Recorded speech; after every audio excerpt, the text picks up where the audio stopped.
My name is Jay, and I'm the co-founder and CEO of Deepa Gurnani, and I was forced to fire 500 people to stay afloat. This is my work through failure story. It all started when my wife Deepa and I got married and decided to merge our lives and our lines together to create beautiful handmade luxury accessories. We work with skilled artisans in India where everything is handcrafted, and we strive to preserve the craft of hand embroidery. This artisanal quality has been passed on from generation to generation by skilled artisans. Their dads passed it on to them, their sons. It's a dying art. We want to make sure that this craft is alive. When we both got married, we knew we wanted to do something to make a difference. We're both spiritual people. We're both spiritual yogis. And I just felt like it was our calling. The drive was there, the passion was there, and both of us just wanted to do what we could to help these artisans and preserve this craft of handmade luxury.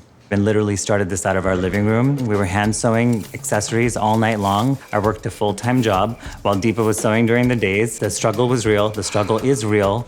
The first 5 years of the brand are the most difficult years of your life. I'm telling you, when you put your blood and sweat and pain and effort to everything you do, it will turn into something larger than life. 2015 was the height of our success where, we had 2,000 stores worldwide. The distribution was massive. We had 700 employees. We finally got the flow of what we were doing. And we kind of got into a system where we felt like, okay, we're growing at a stage where we can handle it. Japan, Russia, China, India, the UK, Europe, obviously the United States, Africa, Australia.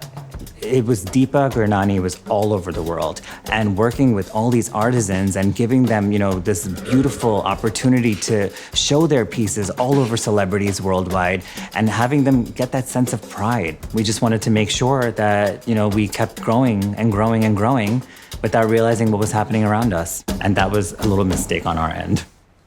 We got to a point in 2016 where overnight, and when I say overnight, I mean overnight in a fashion world, we died. We basically choked. We got too big for our heads. We got too big. We didn't know what would happen if, anything slammed against us. We didn't know how to react to that. We didn't know how to deal with the issues around us. There were a lot of copycats, and we had a lot of competition in the industry, and that kind of brought us down.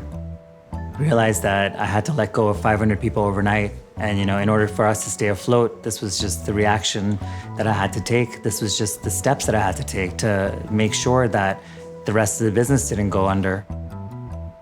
We took the hit for about a year and a half. We realized that if we don't knock ourselves off, somebody else is definitely going to do it out there. And we focused on that strategy of creating a second line, Deepa by Deepa Gurnani. We still paid fair wages. We still made sure the artisans got work, but we used different techniques of embroidery, and we used different techniques and different materials. People felt like, why would they buy the knockoffs as opposed to the brand? And the business started transitioning to us again.